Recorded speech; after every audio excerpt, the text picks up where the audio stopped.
Hi hello నమస్తే welcome to vlogging with Shiva. ఈరోజు నేను మీ ముందరికి ఒక అద్భుతమైన వీడియోతో అయితే వచ్చేసాను అనమాట.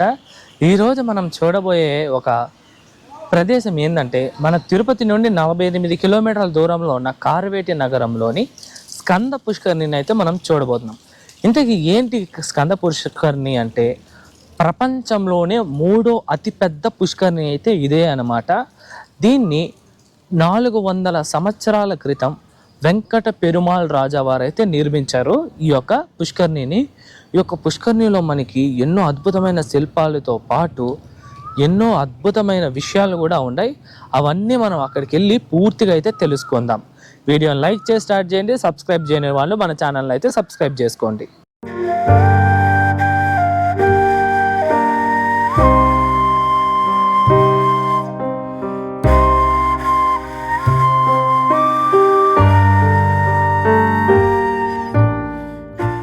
మొత్తానికైతే వచ్చేసామండి మనం. నేను మీకు చెప్పిన ప్రపంచంలోనే 3వ అతిపెద్ద ఆలయ పుష్కరిణి దగ్గరికి మన ముందరే ఉందన్నమాట పుష్కరిణి. ఇప్పుడు లోపలికి వెళ్దాం. లోపలికి వెళ్ళి ప్రతిదీ తెలుసుకుందాం. ఓకే రండి.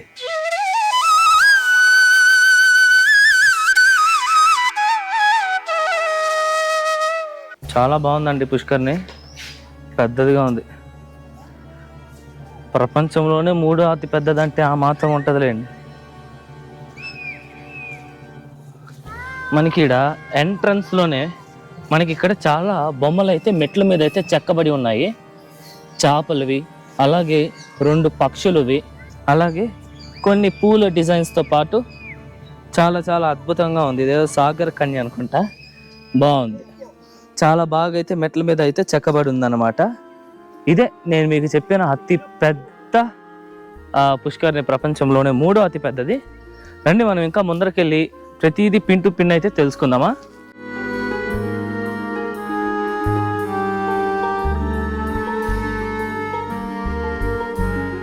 ఇప్పుడు మనం ఈ యొక్క పుష్కరిణి తాలూకా చరిత్ర విషయానికి వస్తే, ఈ యొక్క పుష్కరిణిని అయితే స్కంద పుష్కరిణి అని అయితే పిలుస్తారనమాట. ఈ యొక్క పుష్కరిణిని 16వ శతాబ్దంలో వెంకటరాజు అనే వంశానికి చెందిన వెంకట పెరుమాళ్ రాజు గారు ఈ యొక్క పుష్కరిణిని అయితే నిర్మించారు. 16వ శతాబ్దం అంటే దగ్గర దగ్గర ఒక 400 సంవత్సరాల క్రితం ఈ యొక్క పుష్కరిణిని అయితే నిర్మించారనమాట వెంకట పెరుమాళ్ రాజు గారు. ఓకేనా. ఈ యొక్క పుష్కరిణిని ఎందుకు నిర్మించాల్సి వచ్చిందంటే 16వ శతాబ్దంలో ఈ యొక్క కార్వేటి నగరానికైతే ఒక కరువు ఏర్పడింది. ఆ కరువు వల్ల ప్రజలకి నీటి ఇబ్బందులతో వాళ్ళు చాలా బాధపడ్డారు. అప్పుడు ఈ యొక్క ప్రాంతాన్ని పరిపాలించిన వెంకట పెరుమాళ్ రాజా వారు ఈ యొక్క పుష్కరిణిని అయితే తవ్వించి ఇక్కడ నుండి వచ్చే నీటితో ఊర్లో ఉన్న వాళ్ళ వనరులన్నీ తీర్చాలనుకొని ఇక్కడైతే ఈ యొక్క పుష్కరిణిని అయితే నిర్మించారనమాట రాజావారు. ఈ పుష్కరిణిని నిర్మించే సమయంలో ఈ యొక్క పుష్కరిణిని తవ్వడానికి వస్తారు కదా పనిచేసే వాళ్ళు, వాళ్ళకి జీతం ఏంటంటే ఆ రాజావారి చేతికి ఎన్ని నాణ్యాలు, బంగారు నాణ్యాలు ఎన్ని వస్తాయో ఒక పిడికిడికి, ఆ పిడికిడికి వచ్చే ఒక నాణ్యాలు అట్టే ఇచ్చేస్తారనమాట. ఏమీ లెక్కేయకుండా చేతికి ఎన్ని నాణ్యాలు వస్తే అన్ని నాణ్యాలు అయితే ఇచ్చేసేవారంట రాజావారు. అంత ఇదిగా ఈ యొక్క పుష్కరిణిని అయితే అప్పుడు రాజావారు అయితే నిర్మించారు. ఇంతకీ ఈ పుష్కరిణి ఎన్ని ఎకరాల విస్తీర్ణంలో ఉందంటే ఇది 8 ఎకరాల విస్తీర్ణతలో అయితే ఈ యొక్క పుష్కరిణి అయితే ఉందండి. చాలా మంది ఇది 14 ఎకరాలు అని అంటున్నారు, కానీ కాదు, ఇది 8 ఎకరాలు మాత్రమే ఈ యొక్క పుష్కరిణి యొక్క విస్తీర్ణత. మనకి చూడంగానే అర్థమైపోతుంది ఇది 8 14 అని. ఓకే, ఇప్పుడు నేను మీకు చెప్పబోయే ఒక విషయం వచ్చి అది ఎంతవరకు వాస్తవం అని అయితే నాకు తెలియదు, కానీ ఇక్కడ ఈ ఊర్లో ఉన్న ప్రజల యొక్క నాడిడి ప్రకారం ఈ యొక్క పుష్కరిణిలోనే మనకి 3 బావులు అయితే ఉన్నాయంట. ఆ 3 బావులు అయితే 3 ప్లేసులకి అయితే అవి స్వరంగాలు అనమాట.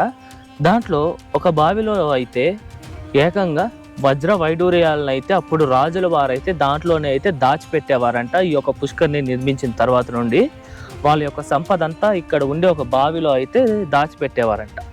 రెండో బావి వచ్చేసి మనకి ఇక్కడ నుండి కొంచెం దూరంలోనే మనకి కార్వేటి నగరం కోట ఉంది.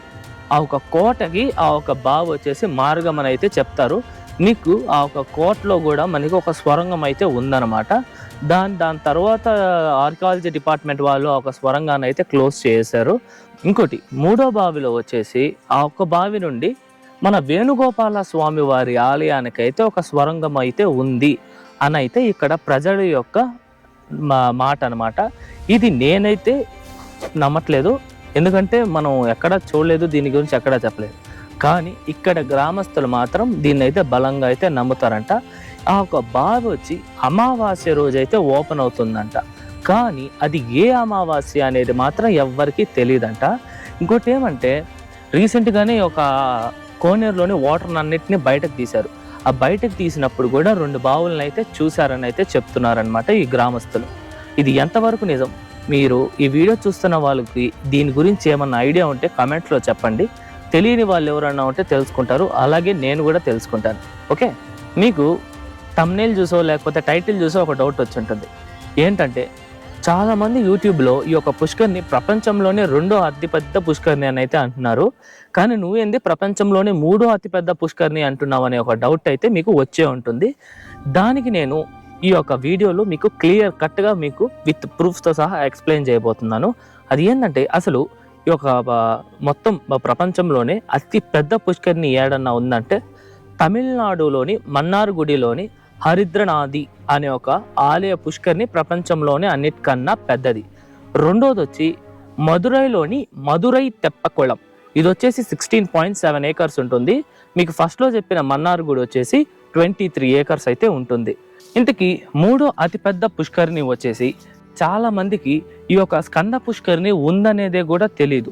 అందుకే మీరు చూసినట్టయితే 3rd ప్లేస్లో తిరువారూరులోని ఆలయ పుష్కరిణి అయితే వస్తుందన్నమాట.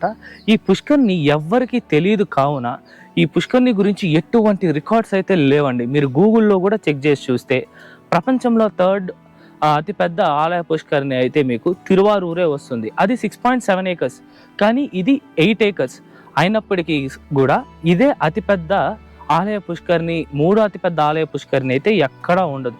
ఈ యొక్క పుష్కరిణి గురించి ఎవరికి తెలియదు కాబట్టే దీని యొక్క ప్రాముఖ్యత బయట ఎవరికి అయితే రావట్లేదు. కానీ ఈ రికార్డ్స్ అవన్నీ పక్కన పెడితే ఇన్ జనరల్గా ఇదే 3వ అతిపెద్ద ఆలయ పుష్కరిణి. మీరు ఈ యొక్క 4 సైట్స్లో ఏ సైడ్ అయినా మీరు దాని యొక్క నీటి మట్టాన్ని చెక్ చేస్తే 4 పక్కల ఒకే మట్టంతో అయితే ఉంటుందన్నమాట ఈ యొక్క పుష్కరిణి. అప్పట్లో ఎంతలా ఏ టెక్నాలజీ యూజ్ చేసి సదరంగా దీన్ని నిర్మించారనేది అయితే మన ఎవ్వరికీ అయితే తెలియదు. అయినా మీరు ఇక్కడ ఏ కట్టిపుల్ల లేదు, మీకు ఎక్స్ప్లెయిన్ చేసి చూపిద్దామంటే నేనైతే నా కళ్ళారా నేను చూశాను, ఈ పక్క చూశాను, ఆ పక్క చూశాను. 4 వైపులు అయితే మనకి నీటి మట్టం సమంగానే ఉంది, అటు ఎక్కువ లేదు అటు తక్కువ లేదు అన్నమాట. ఇంత ఆర్కిటెక్ట్ మార్వెల్ అయిన యొక్క పుష్కరిణి గురించి చాలా మందికి తెలియకపోవడం అయితే నాకు ఆశ్చర్యాన్ని అయితే కలిగిస్తోంది. ఇప్పుడు మీకు అర్థమైంది కదా, ప్రపంచంలోనే 3వ అతిపెద్ద పుష్కరిణి అనే దానికి మీకు థియరిటికల్గా నేను మీకు ఎక్స్ప్లెయిన్ చేశాను. ఐ హోప్ మీకు అర్థమైంది అనుకుంటున్నా. మీకు ఏ డౌట్ ఉన్నా సరే నాకైతే ఈ యొక్క టాపిక్ పైన మీకు కామెంట్స్లో చెప్పండి, నేను మీకైతే పక్కా రిప్లై ఇస్తాను ఈ యొక్క టాపిక్లో. ఓకే, ఈ యొక్క పుష్కరిణిని గత 2-3 సంవత్సరాల క్రితమే టీటీడీ దేవస్థానం వారు వాళ్ళ యొక్క కంట్రోల్లోకి అయితే తీసుకున్నారనమాట ఈ యొక్క స్కంద పుష్కరిణిని. వాళ్ళ ఆధ్వర్యంలో తీసుకున్న తర్వాత వాళ్ళు ఏం చేశారంటే ఈ యొక్క పుష్కరిణిని మొత్తాన్ని నీళ్ళంతా బయటికి తీసేసి నీట్గా అయితే క్లీన్ చేసేసారు. క్లీన్ చేసి మీకు ఇక్కడ కనిపిస్తుంది కదా ఈ యొక్క మండపాన్ని అయితే వాళ్ళు నిర్మించారనమాట. ఈ మండపాన్ని ఉత్సవ మండపం అని కూడా అంటారనమాట. ఈ యొక్క ఉత్సవ మండపాన్ని అయితే నిర్మించారు.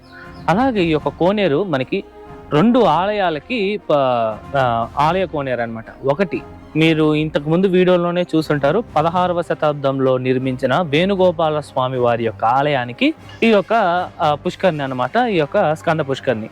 అలాగే మనకి ఈ యొక్క గుట్టపైనే మనకి సుబ్రహ్మణ్య స్వామి వారి ఆలయం కూడా ఉంది. ఆ ఒక సుబ్రహ్మణ్య స్వామి వారి ఆలయానికి కూడా ఈ యొక్క పుష్కరిణియే కోనేరు అనమాట. మీకు ఏంటది వేణుగోపాల స్వామికి మే 29th నుంచి జూన్ 6th వరకు అయితే ప్రతి ఇయర్ అయితే బ్రహ్మోత్సవాలను అయితే నిర్వహిస్తారు. అలా నిర్వహించినప్పుడు మొదటి రోజు ధ్వజారోహణంతో మొదలుపెట్టి చక్రస్నానంతో ఆ ఒక మహోత్సవం అయితే ముగుస్తుందన్నమాట.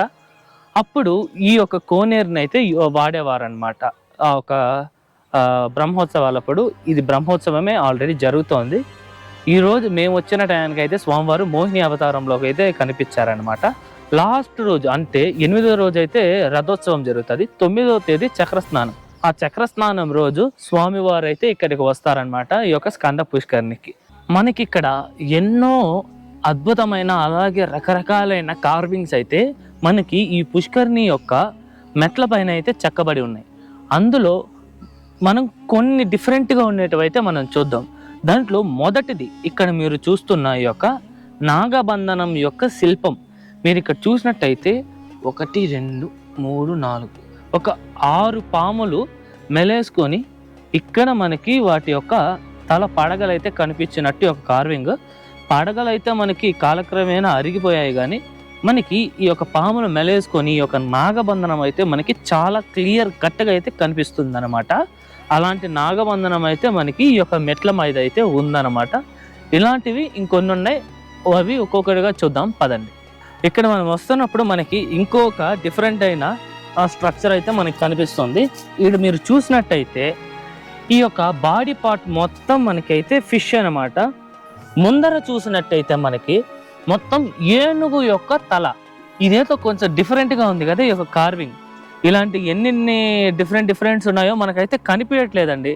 మనం ప్రతిదీ డీటెయిల్గా ఇక్కడ చూసి మనం కొంత టైం ఈ యొక్క ప్రాంతానికి కేటాయించుకుంటే మనం ప్రతిదీ పిన్ టు పిన్ అయితే చూడొచ్చు. ఓకే,